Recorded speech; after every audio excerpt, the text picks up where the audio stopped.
Good morning or good afternoon, depending on where you're joining us from today. And welcome to the Office of Professional Services and Human Capital Categories Office Hours webinar. Excuse me. My name is Carla Kawar, and I am a program analyst within the PSHC portfolio. Today's topic is evaluation factors, how to evaluate proposals with Becky Bites. Before we get started, I'm going to just go over a few housekeeping items. First, please note that today's meeting is being recorded and you may opt out at any time. Today's presentation will be made available directly for download in the chat box. If you have difficulty downloading it, you may contact either myself or my co-host Tim Balzer, and we'll be able to help you obtain a copy. We ask that you mute your mics during the entirety of the webinar and use the Q&A pod to ask questions regarding today's topic, and we will address them at the end of the presentation. We are capturing attendance on our end through the Zoom system, so CLPs will automatically be sent out to everybody on today's call, and there is nothing that you need to do on your end. But if you do not receive a certificate within 10 business days, we ask you to please email pshcevents@gsa.gov. Finally, a post-event survey will be emailed out to everyone on today's call. We ask that you please take a few minutes to fill that out. It would really help us improve our office hours webinar in the future. Today's speaker is Becky Bites. Becky is a procurement analyst for GSA's PSHC program operations, which assists with customer support, protests, regulations, and policy implications, and support for program management. Becky has approximately 12 years private industry and approximately 10 years of federal experience, with 2 international deployments focused in aerospace and procurement roles. She is a level 3 FACC in contracting and has a bachelor's degree in project management, acquisitions, and a master's degree in acquisition and contract administration. With that, it's a pleasure to hand it over to you, Becky. Hi, thank you, and appreciate the introduction, Carla. So good day, and thank you for your interest in today's topic. It is evaluation factors and how to evaluate proposals.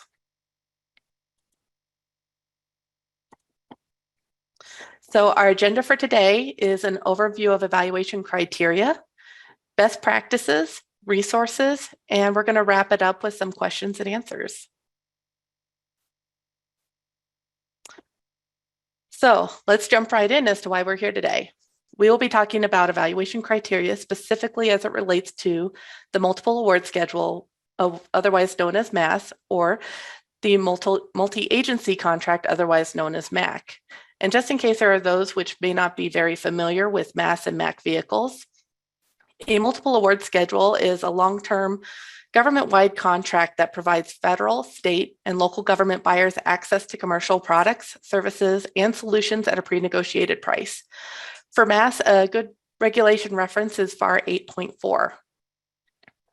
While the multi-agency contract is a contract in which task or delivery orders may be established, this contract type is used by government agencies to obtain supplies and services, with the exception of information technology. And for a MAC, a good regulation reference is FAR 16.505. These FAR references are a good starting point for research, but just know that there's additional information available out there. So make sure to check the regulations specific to your agency, and as always, review your agency procedures and policies. But now that we know what a MAS and MAC are, why is evaluation criteria when ordering from these important? To keep it short and sweet, evaluation criteria is important because it's consistent of the factors that the government uses. It consists of the factors that the government uses to evaluate a proposal, or if a quotation meets the needs of the user, and in some cases, to what extent the proposed solution is anticipated to be successful.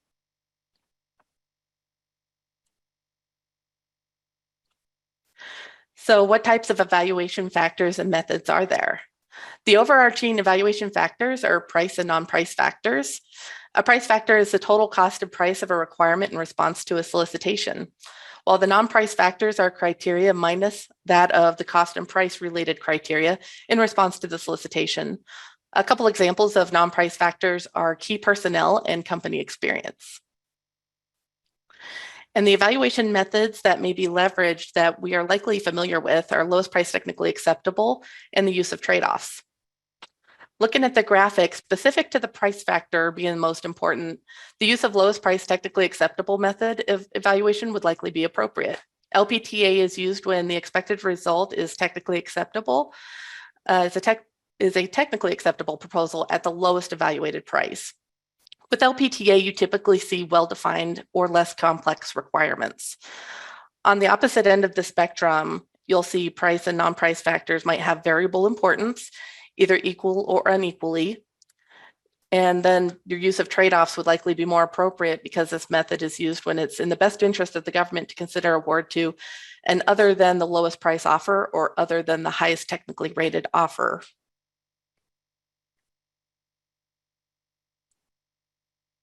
So now into the regulation. What do the regulations say? For mass orders, FAR 8.405-2D states that ordering activities shall evaluate all responses received using the evaluation criteria provided to the schedule contractors. Meaning evaluate only what we say we're going to evaluate. So keeping in mind that the ordering activity is also responsible for considering the level of effort, labor mix, and that the total price is reasonable. An example of this is I've worked on a requirement where the government cost estimate for level of effort and labor mix wasn't exactly the same as what the proposals received were. And this can sometimes be expected. It's pretty common. However, upon receipt of the proposals and review with the tech team, we found that the offers had a better understanding of the requirement from the fact-finding questions and supported their position for the labor categories and mixes that were different from what we had on our IGCE. This allowed for the government team to leverage the insight from our industry as an opportunity for improvement from our original estimate. I won't lie, there was a lot of documentation that resulted from this, that the best practice, if possible, is to engage industry sooner as practicable.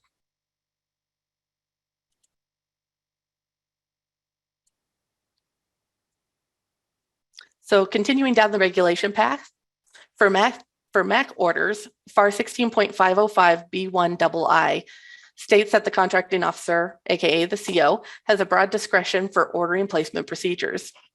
In a nutshell, this means if you're not the CO, then it's just recommended to go talk to your CO if you have any input. Don't be afraid to have the conversation with a CO, but don't just say, I want contract XYZ by brand XYZ, because those suggestions generally are never going to be well received. Which leads us into FAR 16.505B1 IVC, which is a critical piece of information to remember as well. This section states that any order greater than $6 million must disclose significant factors and subfactors, including cost and price and their relative importance. Determining which factors, subfactors, and cost and price might be more important over another might take some coordination, but above all else, whatever is determined, document it as part of your evaluation criteria. This is one of the things that I can't stress more, but follow your evaluation criteria explicitly. Don't deviate from what you've determined to be the order of relative importance, or however you have your subfactors and factors laid out. Evaluate what we say we're going to evaluate.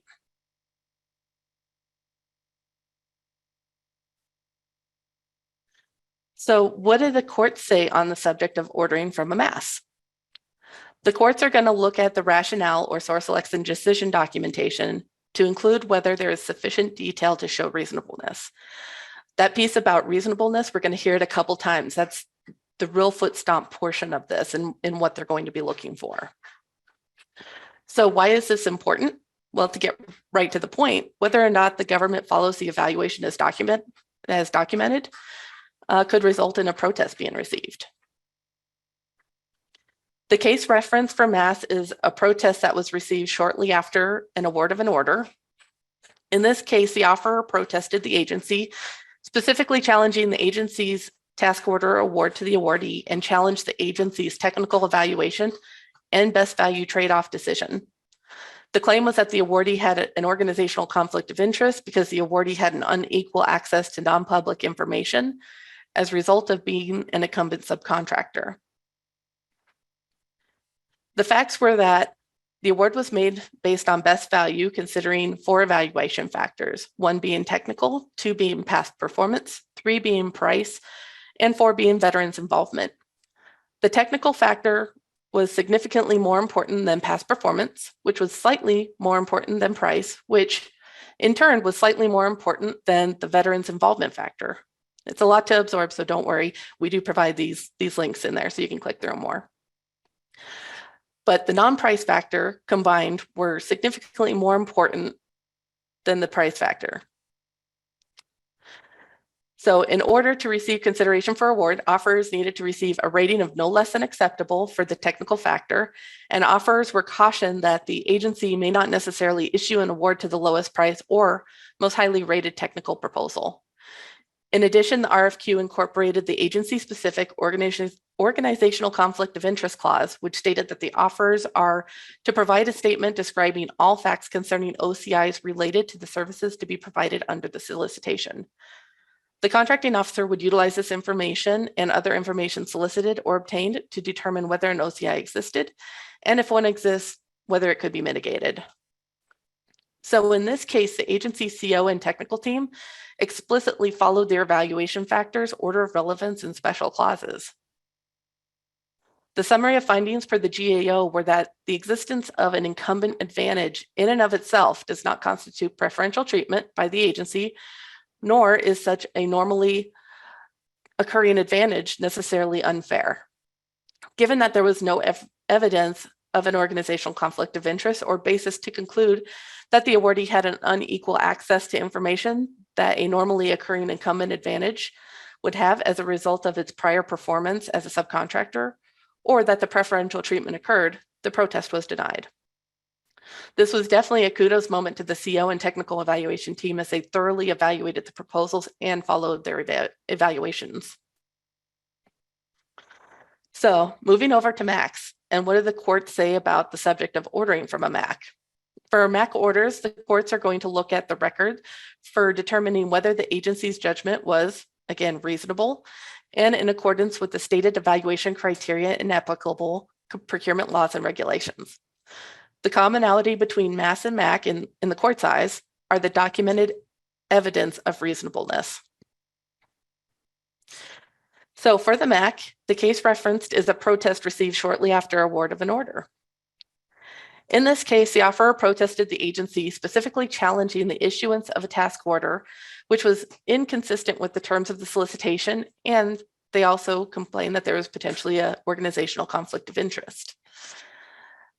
The facts of the case are that the task order would be issued on a best value basis, considering technical, past performance, and cost price evaluation factors. The technical factor was considered to be the most important and consisted of the following subfactors listed in descending order of importance: understanding the workforce, and management plan. Past performance was considered to be more important than cost and price. Technical and past performance, when combined, were stated to be significantly more important than price. Offers were advised that the importance of cost and price would increase as the proposals became more equivalent under the technical and past performance factors. The RFP also established a minimum education and experience levels for key personnel. So in this case, the agency CO and the technical team, they kind of missed the mark on evaluated the key personnel for experience.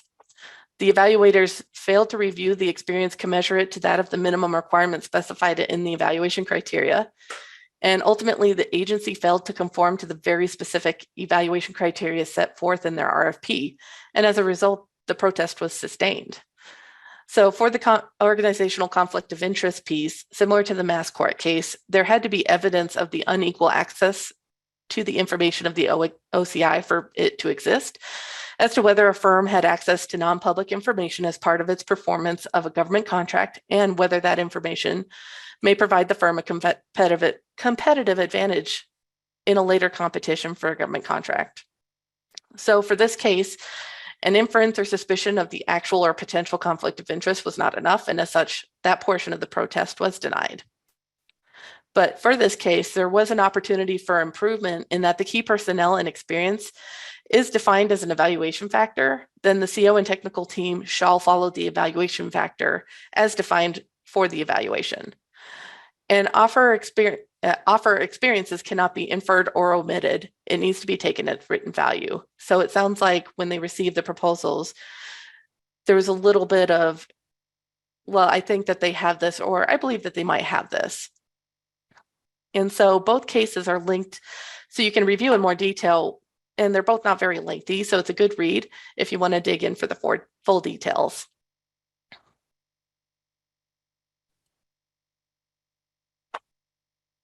So moving on from regulation and what happens in court to what are effective evaluation factors. To name more than a few, they are factors which are specific to the requirement, written clearly with no room for ambiguity, consistent with the requirements and not running off on a tangent, defining quality levels such as junior versus senior level staffing, realistic, measurable, economical, and justifiable. All this to say well-researched, supported, and leaving no wiggle room for interpretation. Let's say we're going to go buy a flying ship.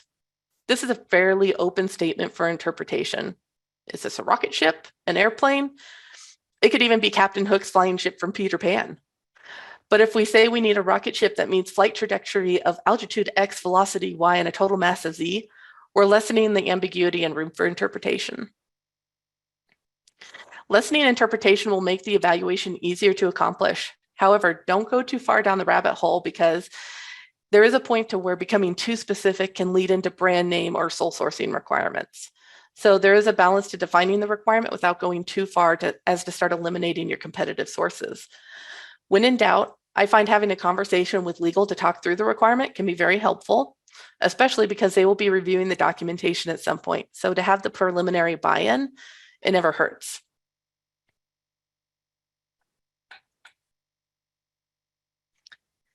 So, and on to evaluation factors. So shown below are some evaluation examples or evaluation factor examples of non-priced evaluation factors that are commonly used in the contracting community. I personally seen and used all these non-price factors, especially for more complex procurements.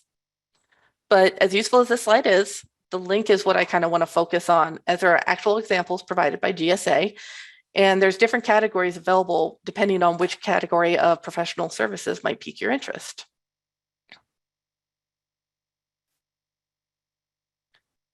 So the link at the top is the same as the prior slide. It's just expanded to show the title of Professional Services Acquisition Planning page for GSA. The first step, we're going to click on the examples link. From here, we see the web page, subcategory pages listed, and we can select Business Administration Services for the sake of this walkthrough, which then brings us to the Acquisition Lifecycle Overview, which you will see an option for solicitation development. The two options are for RFQ examples based on BPA versus RFQ. And we will select the RFQ option as if we're going to place an order against a schedule.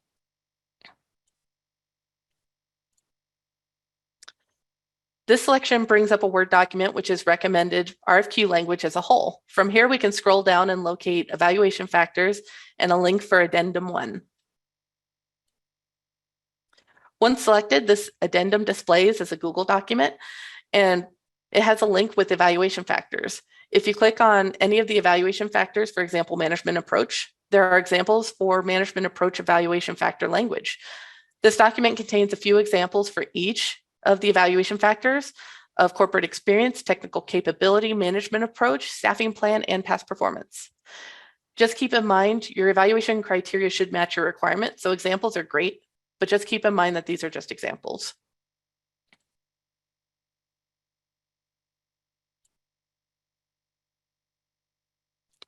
And so on to best practices. Keep it simple. We lean on Albert Einstein for his genius in that we want to make everything as simple as possible, but not simpler. All he was saying was, let's keep it simple. Be concise in your evaluation criteria to promote competition and efficiency, but be as objective as possible Verifiable factors are going to be easier to support and tie into administration requirements, such as FPDS or even CPARs. And last but not least, only request what you need in a meaningful way. The best example I have for this is a requirement for deliverables. I bet we've all seen requirements with lots of deliverables. Then when you start asking, who is this report or deliverable for? And nobody raises their hand. The same concept in making meaningful evaluation requirements. The factors should be meaningful to the requirement. And the next sub-bullet states, there is no proposal length or civil service award for proposal length. So keep the evaluation effective and meaningful to the integrity of the requirement.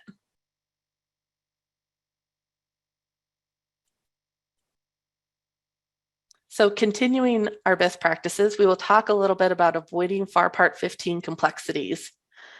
I won't dive too far into the court case reference, but the significant points are that FAR Part 15 procedures do not, as a general rule, govern task or delivery order competitions conducted under FAR Part 16. The court would review task order competitions to ensure that the competition is conducted in accordance with the solicitation and applicable procurement laws and regulations, noting that 16505 does not establish specific requirements for discussions in the task order competition. Exchanges in that context, like other aspects of such a procurement, just must be fair. And before we jump into the brief video explaining this, just to throw back to mass, there are no formal debriefs required, only the explanation for the basis of award. And now for a quick video from the DHS about fair competition under FAR 16.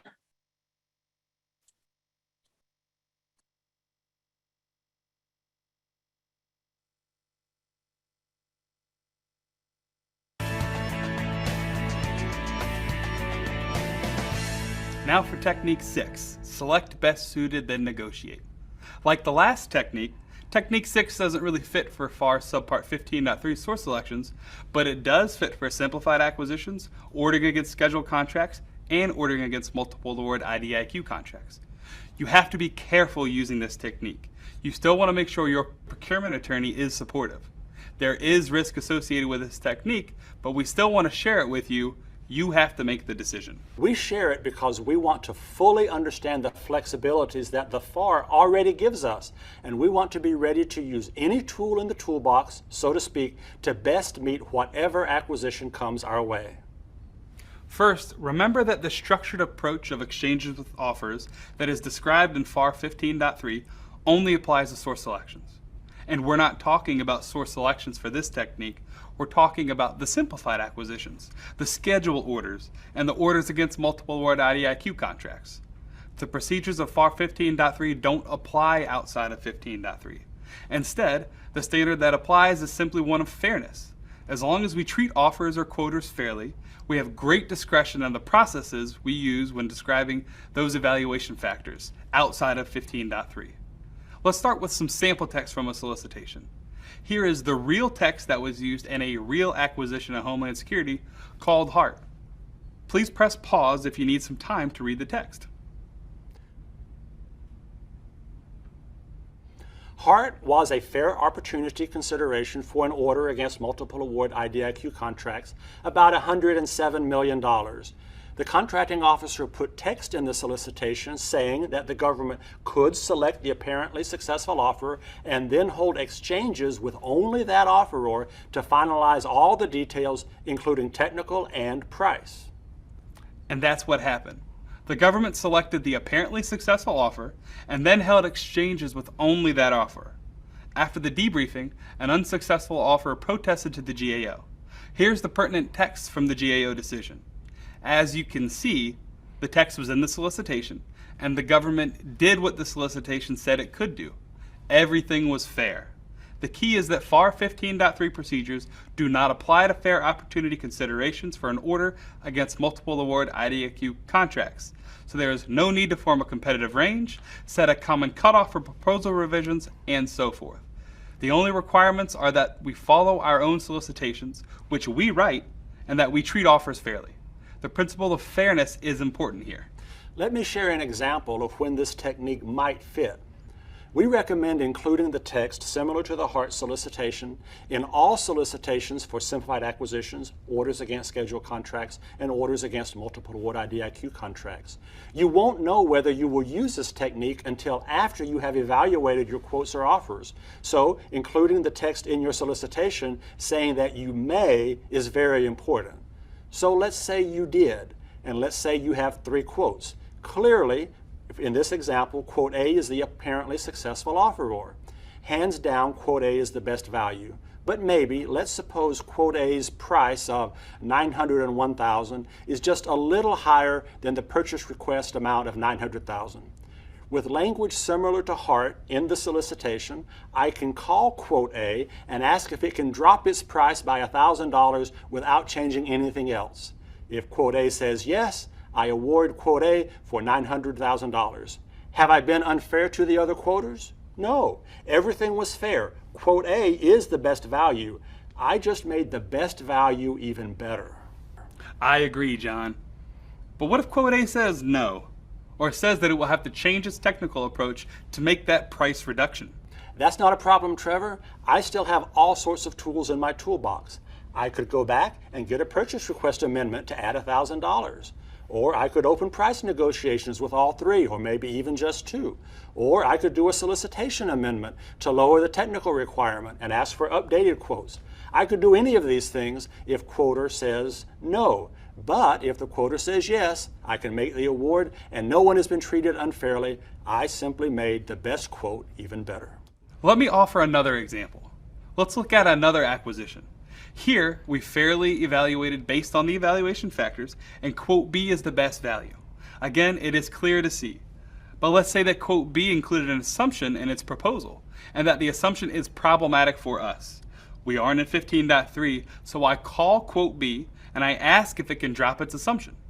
What are the possible answers? Quote B could say yes, or they could say no. Or they could say, we can, but will affect some other aspect of our proposal. Well, we can deal with any of those answers. If quote B says yes, it can drop the assumption without changing anything else, then we award to quote B. No one else has been treated unfairly. The best quote was just made better. If quote B says no, or says we can, but it will affect some other aspect of our proposal, then the ball is back in our court. We can open negotiations with 2 or 3 quoters. We can do a solicitation amendment to address the assumption and get revised proposals. But if quote B says yes, we award and we're done. Again, fairness is an important principle. We have to treat the quoters fairly. The government has the leverage during the negotiation here, as the award has not yet been made. Too often we come to the kickoff meeting and we already have modification 1 prepared to address one of these scenarios. We lose that leverage when the award has already been finalized. Pretty good video. The only thing that I would reiterate is that in that the video also stated is make sure legal knows if this communication strategy is the one that you're seeking to use, since legal will be your first defense if a protest is received. So keep them involved in any kind of alternate language that you might want to include as part of your evaluation criteria. So continuing our best practices, this slide is being discussed is about being consistent. So what do we mean about being consistent? Well, it's about matching a requirement to an evaluation factor.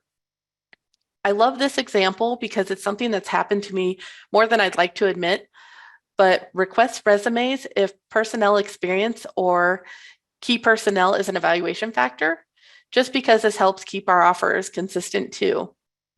Also, it's worth having a key personnel clause in addition to resume submissions to avoid a bait and switch scenario in which the key personnel submitted versus the key personnel awarded, where sometimes those might actually change.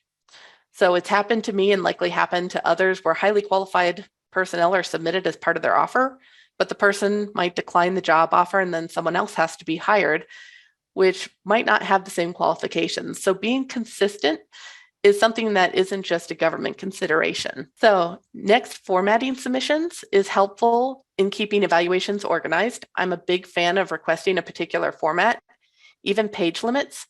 The cautionary tale that I have is really with font size. I was once on an eval team that had to pull out rulers because someone made font size and font type and margins a format factor requirement.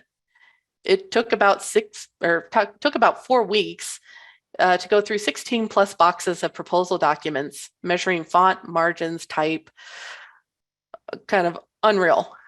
So format, yes, but don't fall into the pitfall of what might be arbitrary formatting. Also, while still on the subject, I would also caution against specifically specifying electronic submissions by brand name like PDF, instead of maybe saying PDF compliant or equivalent. Something minor might have a huge impact or implication once you start receiving documents and proposals. So something we have heard before, evaluate how and what we say we will evaluate. So moving on to documenting the rationale. The only evidence an acquisition team has with supporting an acquisition decision, or more specifically, an evaluation decision, is documentation. The court case provided for reference is a protest challenging an agency's best value award decision, which was sustained because the records didn't show that the source selection authority performed price technical best value trade-off before concluding that the higher rated, higher price quotation offered was the best value to the government. Specifically, FAR 8.4 evaluation omitted the sufficient detail with the price and technical trade-off to show that the source selection rationale was reasonable. To put this in perspective, cutting corners doesn't save time or money. Had the agency taken the time to document the initial rationale with the trade-off, it would have saved this agency the time and having to potentially redo and document the price technical trade-off analysis and having to terminate the existing award to the actual most advantageous offerer. Not to mention the government will likely get the bill for the protester's certified claim for costs. So the best practice is document your rationale upfront, do it right the first time, and include as much detail as possible when documenting your evaluation. So our final best practices slide brings us to considerations or lessons learned for fiscal year 2021. The summary of GAO protests sustained for fiscal year 2021 are shown, and at the top of the list are unreasonable technical evaluations, then flawed discussions, unreasonable price and cost evaluations, and followed by unequal treatment. This information is being provided because, as Maya Angelou said, I have a great respect for the past. If you don't know where you've come from, you don't know where you're going. So thankfully, the GAO has provided us with a snapshot of our past, so we know the target of our future. So in addition to the slides provided, these resources are provided to assist with your acquisition journey. I highly encourage you click through these links, as I still continue to find new information every day that I didn't even know existed. And thank you for attending this evaluation factors training. And I guess we're ready to open it up to some Q&A. All right, thank you so much, Becky. I have a couple of questions here in the Q&A pod. I'll just read a few of those out to you. The first one comes from Christine, who asks, does the government have recourse when the selected awardee is no longer able to provide the personnel on the proposal? Can the award decision be withdrawn once the contractor states the person is not available to fill the requirement? This is kind of a tricky question because it really depends on what kind of language you have as part of your evaluation. So we actually had, as part of one of the contracting offices, I had some language provided from our legal office about key personnel and about the inclusion of their resumes and kind of that whole bait and switch scenario that we had mentioned. And given that we had that clause, we did have recourse to go back. But if your solicitation criteria doesn't have those sort of details to say that you should have a resume or have this key personnel or have these qualifications as being part of their proposal submission, there might not be as much recourse that you have for it. So it would really depend on what language you put in your evaluation factors and part of your methodology to see whether or not legal has something to stand on if you wanted to do some pushback. Okay, thank you, Becky. I've got another question here. Can you comment on evaluation criteria, which I have seen experience with a government agency? Christine writes, I do not like it myself, as it seems contradictory to a commercial acquisition, but I've seen it defended as relevant to new staff being able to quickly hit the floor running on admin staff requirements. What are your thoughts?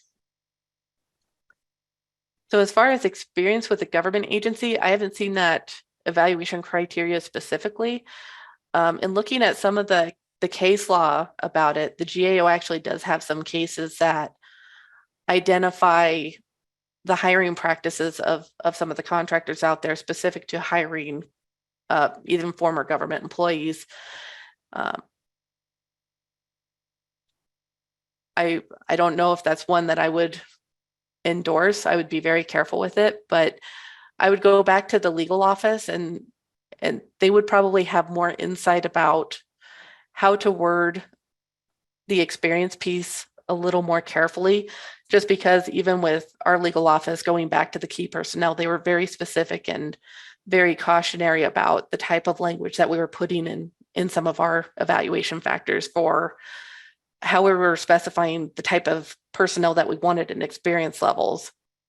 So I would just kind of say lean more heavily on legal with their insight on it, and just knowing that there is some case law out there.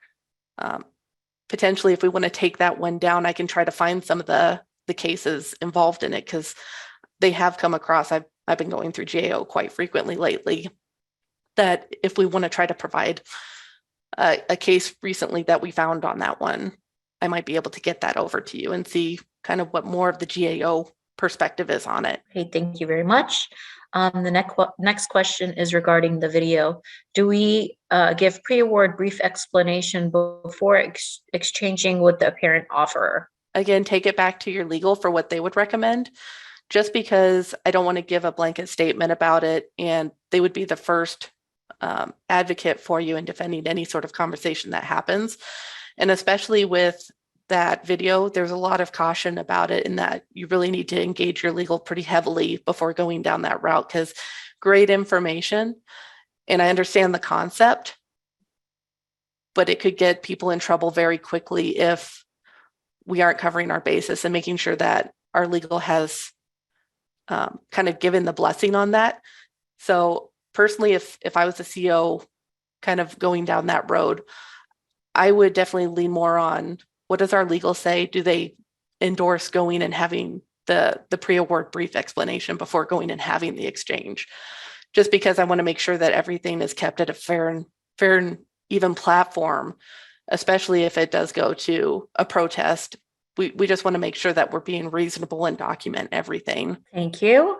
The next question is just, what are flawed discussions? I'm a little hesitant to give an example of that, because I want to actually go back and look at what the FAR would maybe dictate as what flawed discussions are. I'll say if John, if we want to kind of take that one down, I could answer that one a little more definition based once I get some research to it, because I'd hate to just say, well, this is a flawed discussion, without actually going back to maybe the actual definition of what legal might consider a flawed discussion to be. All right. The next question is, if an agency receives 5 proposals, and only wants to negotiate with the top 3 proposals, is this considered unequal treatment?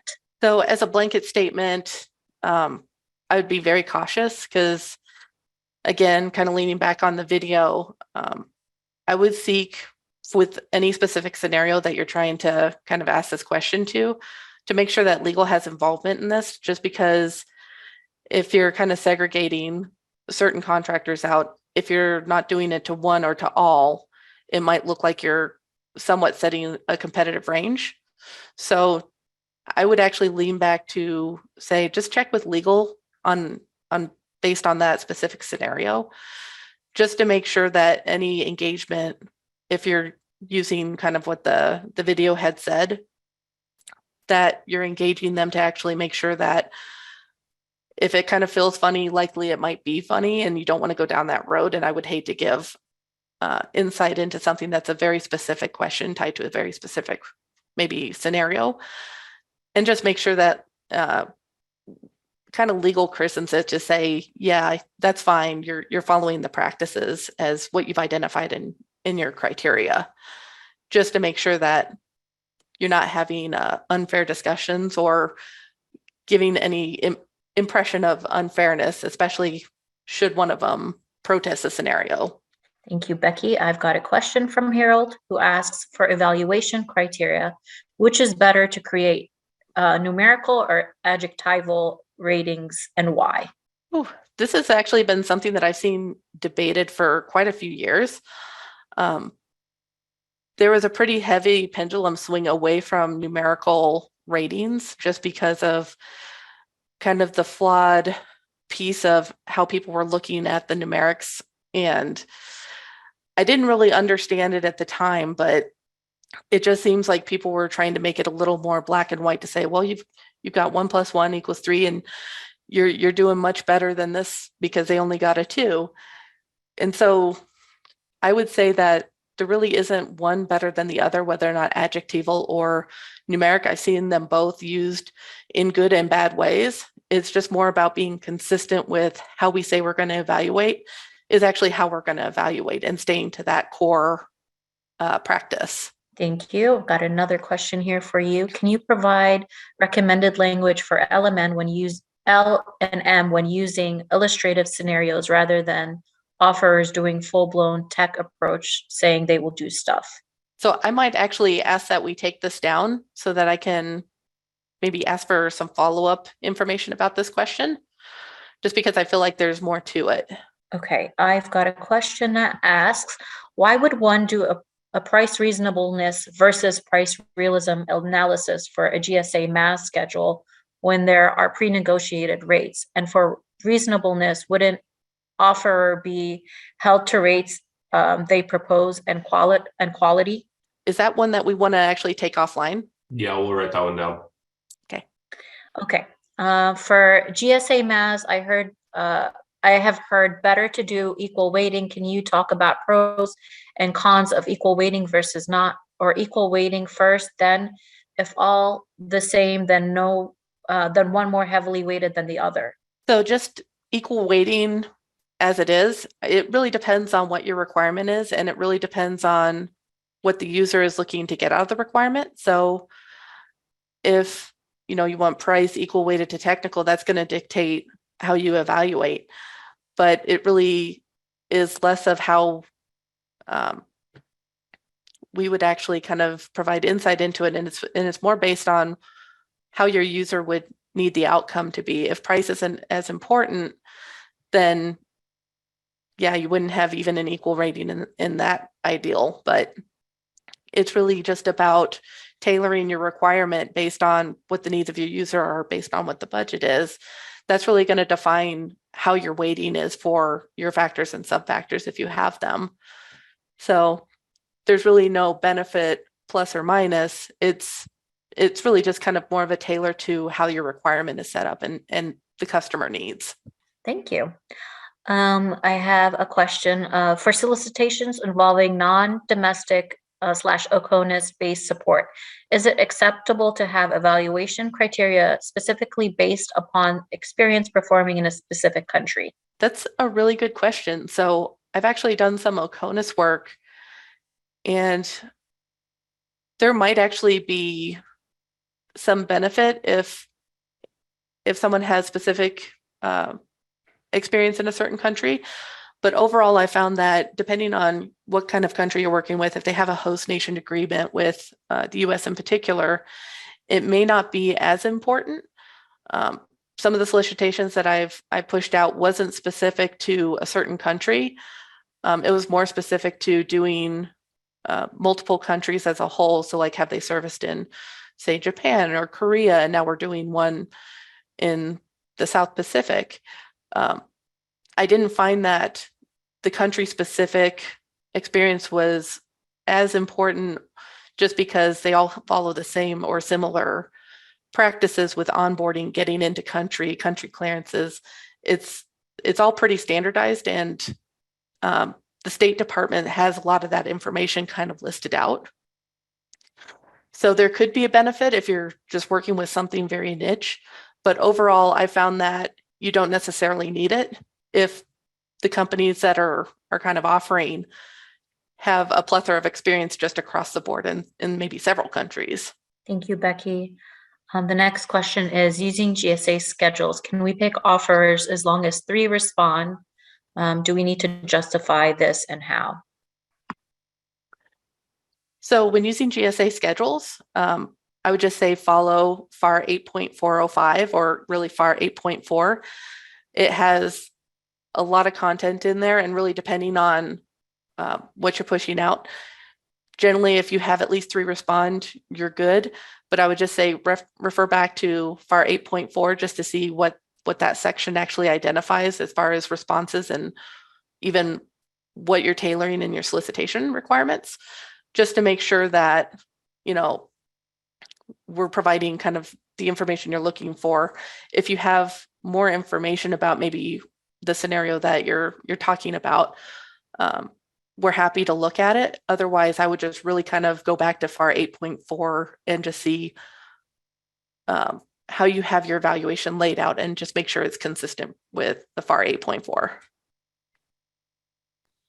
And speaking of FAR 8.4, the next question is, what is a comparative evaluation under FAR 8.4, and how do you actually write that out for L&M? In our resources, and John, tell me if I'm wrong on this, but some of those examples of solicitation language, that's where I would actually say maybe look in those sections for the examples. And I know I ran through one of the examples in the slide, but I'm pretty sure if you have a link to that section, that we actually do have some examples for L&M included in those. And that's where I was saying just be cautious about their examples. But I did see some L&M language when I went through the Word documents for the different SINs and for like management approach. The next question is, what is the best approach to tailor the technical evaluation factors for services versus supplies? Where can I get more information on this? The best approach for technical evaluation factors for services and supplies, there's actually quite a bit of information between the two, but I always take it back to the FAR and just kind of looking at what you might be looking for. Whenever we're discussing technical evaluation factors, it's really more specific to the requirement that you might have. So if there's more information that might be able to be provided for that question, that would definitely help me kind of gauge where to go with that. But in a whole, the technical evaluation factors for either services or supplies are really more geared towards what your client is looking to get. And so again, if it kind of hinges back to the price and non-price factors of which is more important, and just going through the FAR sections, even for this training, I found the majority of information between those two kind of in FAR 8 and FAR 16, and I just kind of weeded it down from there based on what we were looking at. There's not a lot that I found in those sections that actually explicitly pointed either to services or supplies. But if there's, I would just say really kind of go back to FAR 8 or FAR 16 and see if you can weed it down from there, because they did actually have factor and sub-factor relationships and some orders of importance there. Otherwise, if you can provide us a few more details for that, we might be able to get you some more information, even based on examples, maybe even from GAO, or if we have some internal examples that we might be able to provide. Thank you. I have another question that I lost. Okay, here it is. This is from Laura. If you plan on issuing a task order off a GSA MAS with 4 option years, do you need to add the option year evaluation information in there and have a task order and have a TO, a minimum and maximum amount listed? So if I'm understanding this question right, the first part is about option years, like you're issuing a task order with 4 option years. Do you need to add the option year evaluation information? So you will have, if you're going to have option years, you are going to have to evaluate them. So that is something that you would need to include if you're going to issue a task order for it. But as far as the task order minimum maximum, are we are we thinking that that is the minimum and maximum order guarantees? I guess is kind of my question back, because our mass contracts should have their own terms and conditions. So a lot of those terms would also be included at the parent level. So I would say if you have gone through and you don't see it in there, that is where I would actually think the min or maximum order amounts would be, because it should actually say what the ceiling is and even what any order minimum is. Thank you very much, Becky. I have another question here. Asks, I hear the term proposal being used here. Is there a rule of thumb when using MAS and MAC, which results in the issuance of a task order? Isn't RFQ the correct term always, or is that just sometimes?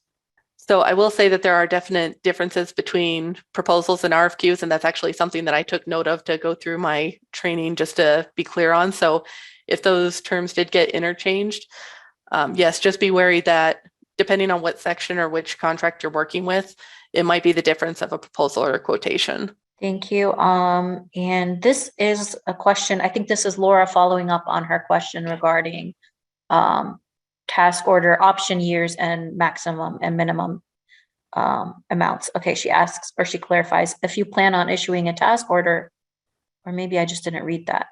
Okay, let me see. If you plan on issuing a task order off of a GSA MAS with 4 option years, do you need to add the option year evaluation information in there and have, oh yeah, I've already read that one. I'm sorry about that.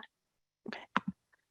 Yeah, if there's any additional information that Lauren wants to give us offline, I can definitely look into that further just to make sure that we're answering the question that she's really proposing. Okay, next question is, what are the differences between weighted evaluation factors and technical evaluation factors? Going back, and I'm trying to pull up my FAR 2.1 real quick, because honestly, that's where I go for the nitty-gritty detail differences between what we would say evaluation factors and weighted guidelines, or weighted evaluation factors. So I'd actually ask if we could take this one and I could actually give a written response, because I can actually clarify a little more based on the regulation on how they define it separately versus kind of me shooting from the hip on this one. Thank you very much. Okay, this question is coming from Michael, who asks, could changing your requirements after source selection may result in an REA, correct? Could that result in a protest from those contractors that submitted proposals? So changing a requirement after source selection, I'm assuming that is an awarded contractor. There are risks that you can have that if depending on the scope of work, and this is kind of really based on what you would have to go back and have a discussion with legal about, is if the requirement is changing so much that it is different from the original scope that was solicited, there's always a risk of protest. So there might be times where a fair opportunity exception can be posted, but it really depends on what the legal group or what your general counsel would give you advisement for, as far as even moving forward with something that might change your scope of work so much. So ultimately, it may not even be so much an REA, but I would definitely check with, if you have a specific scenario, check with your legal office and just run it by them, because you can get protested for modifications too. So if that's going to be the case, you just really want to have your legal group involved. Thank you, Becky. We are at time, but we still have a good number of folks on the line. So I wanted to see if you wanted me to continue asking these questions, or would you like us to just capture them and then send them out to folks on the call for reference after the fact? Yeah, unfortunately, we're going to have to capture them. Okay. That sounds good. All right. Well, thank you so much, Becky. That was very informative and entertaining. I thank you so much. I thank you so much for your time, and thank you everyone for joining us today. We hope that you found the information valuable, and we hope to see you in the next office hours webinar. Have a great one.